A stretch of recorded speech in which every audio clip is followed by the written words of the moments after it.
welcome back, Mzansi. We missed you. I know it was only 2 minutes, but we're so glad we're here together again, all in the name of, in fact, getting into a very important conversation. I'm talking about spring cleaning your finances. And today we're sitting down with two incredible minds that are letting us in on how, in fact, we can get ourselves out of a little bit of a hole if we're overspending or possibly just feel out of control when it comes to our wallet. So, everyone, it's still Sulet and Hiten that we're chatting to. And guys, I feel like you've already given us such incredible tools just to move forward in terms of now and festive season. But Sulet, I will need to ask you, because there are people who feel like they're in a hole right now and it genuinely feels like they don't know what to do.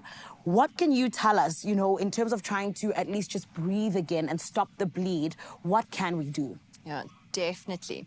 So I know this sounds like a bit obvious, but start by looking at your bank statement. Okay. You would be surprised how many of your debit orders that you thought you cancelled is still going off there. That's true. Yeah. So you want to be very clear. What are you spending on?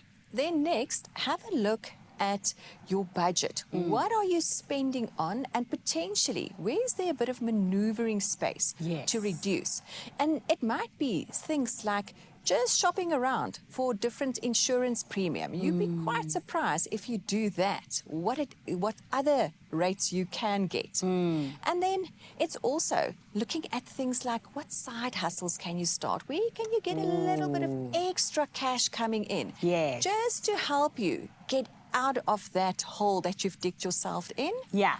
And then once you are there, it's to say no more. I'm sticking to the basics.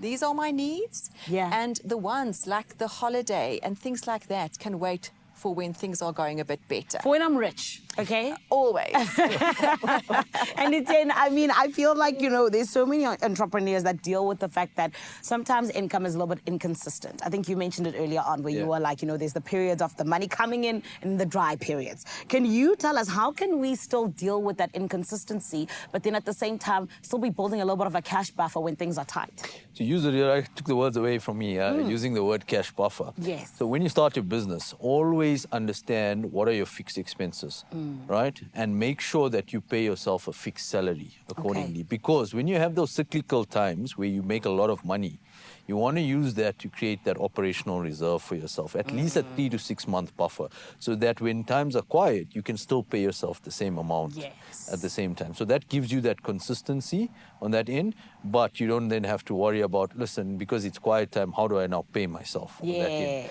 It also allows you then to focus and see from a diversification perspective, how else can you introduce complementary products into your business so that you can then account for that down season in your business itself. So that use it smartly on that end, so that you don't treat your business only as a lifestyle, but you're addressing what your lifestyle needs are, but you're treating your business also as a business and you're giving it the deserved respect. Take your business seriously, essentially.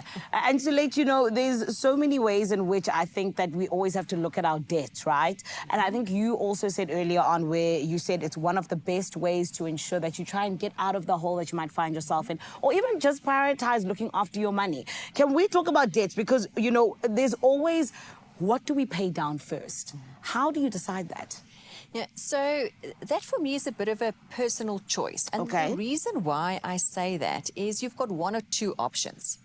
Either some people like paying down the small amounts first, so they get that out of the way and they start using that available cash for the bigger amounts. And other people like to look at, where am I paying the most interest?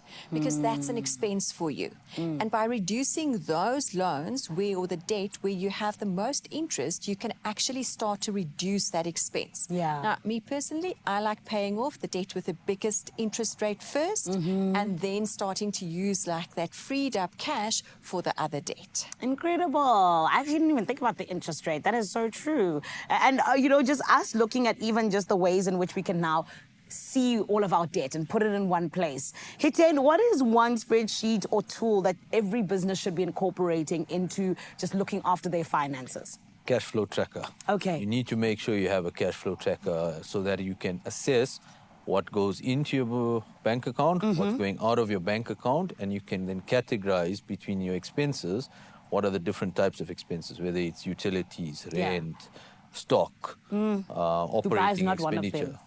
And Dubai, exactly, not Dubai. And if it is Dubai, be very mindful and note that this is a problem because your habit and your behavior is not addressing the growth of your business.